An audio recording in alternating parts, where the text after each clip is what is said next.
কেন্দ্রের এই নির্দেশিকাকে স্বাগত জানিয়েছেন বিরোধী দলনেতা, যদিও রাজ্য কেন্দ্রের এই নির্দেশিকা মানবে না এমনটাই বলছেন শুভেন্দু অধিকারী। সঞ্জীবনী মন্ত্র হচ্ছে বন্দে মাতরম।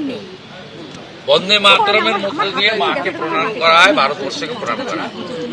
এটা ওয়েলকাম করছি, কার্যকর হওয়ার দাবি রাখছি, অনুরোধ করছি এবং এটাও বলে রাখছি যে পশ্চিমবঙ্গে এই সরকার কার্যকর করবে না।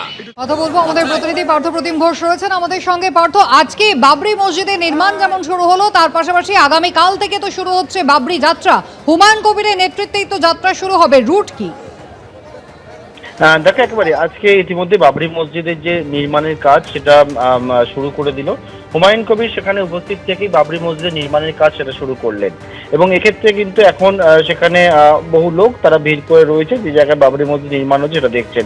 এর পাশাপাশি আজকে নির্মাণের পাশাপাশি কিন্তু কালকের থেকে বাবরি যাত্রা ঘোষণা করেছেন হুমায়ুন কবির এবং মূলত তিনি বলছেন যে বাবরি মসজিদ যে বেলডাঙ্গায় হচ্ছে সেই বিষয়টা জানানোর জন্য এই যাত্রা, যার রুট হচ্ছে একবারে নদিয়ার পলাশী থেকে শুরু হচ্ছে এবং নদিয়ার পলাশী থেকে শুরু হয়ে সে 100খানা গাড়িতে 5 জন করে থাকবে, 500 জন মিলে এই বাবরি যাত্রা, সেই বাবরি যাত্রা হবে কালকে সকাল 9টা থেকে এবং সেখান থেকে কিন্তু তাদের এই যে গাড়ির কনভয় করে গিয়ে বিভিন্ন যে মোড়গুলো রয়েছে সেখানে তারা পায়ে হাঁটবেন সেই কর্মসূচি রেখেছেন এবং তার পাশাপাশি সেখান থেকে কালকে ফারাক্কা পর্যন্ত যাওয়ার পর ফারাক্কা থেকে আবারও ইটাহার পর্যন্ত যাবে পরবর্তী দিনে এই বাবরি যাত্রা, অর্থাৎ পরশু দিনকে।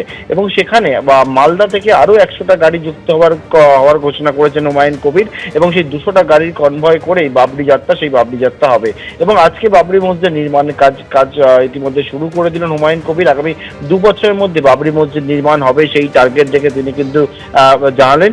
পাশাপাশি কালকের থেকে শুরু হবে বাবরি যাত্রা। একেবারেই পার্থ, ধন্যবাদ। আগামীকাল থেকে শুরু হবে বাবরি যাত্রা। তার আগে 6 তারিখ যে শিলান্যাস করেছিলেন বাবরি মসজিদের, আজ থেকে তারই নির্মাণ কাজ শুরু হলো। কি বললেন জনতা উন্নয়ন পার্টির চেয়ারম্যান হুমায়ুন কবির, দেখুন।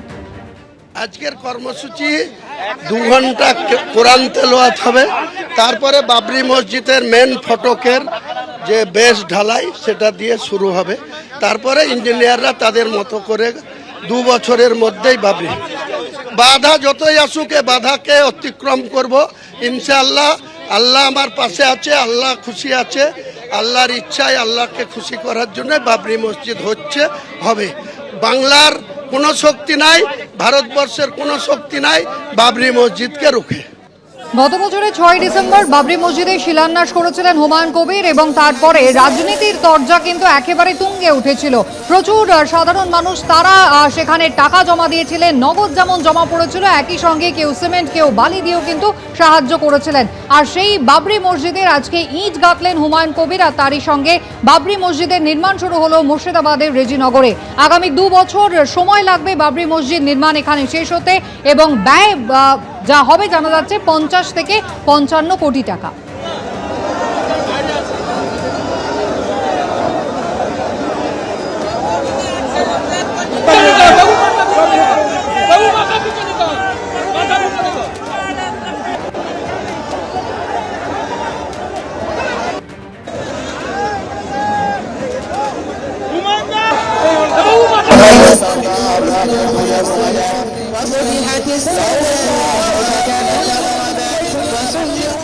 বাবরি মসজিদের নামে ভোট করে লাভ হবে না বলছেন বিজেপি নেতা দিলীপ ঘোষ। বাবরি মসজিদ বলে আর ভারতবর্ষে কোথাও ভোট করা যাবে, পশ্চিমবাংলায় তো হবেই না। সেই জন্য ঠিক আছে, উনি একটা ইস্যু তৈরি করে মমতা ব্যানার্জি জগন্নাথ মন্দির তৈরি করতে পারেন, এখানে দুর্গাঙ্গন করতে পারেন। তো উনিও তার প্যারালেল ভেবেছেন যে এই ধর্মের তাস খেলে আমি জিতবো, তাই বাবরি মসজিদের গল্প বলছেন। ওই দিয়ে খালি পশ্চিমবাংলায় ভোট হবে না। পশ্চিমবাংলার মানুষ উন্নয়ন চায়, কাজ চায়, বাংলার পরিবর্তন চায়। যে দিতে পারবে তার দিকে লোক যাবে, সেটা একমাত্র বিজেপি বিকল্প। হুমায়ুন কবির বলছেন, ভালো কথা, ওনার যদি সেই সোর্স থাকে, যোগাযোগ থাকে, জেলায় জেলায় ক্যান্ডিডেট দিন, বা বাকি যে সংস্থাগুলো আছে আরো কিছু পার্টি মনে কিছু জোট করবে, জোট তো করে দেখান। এবিপি আনন্দ, এগিয়ে থাকে, এগিয়ে রাখে।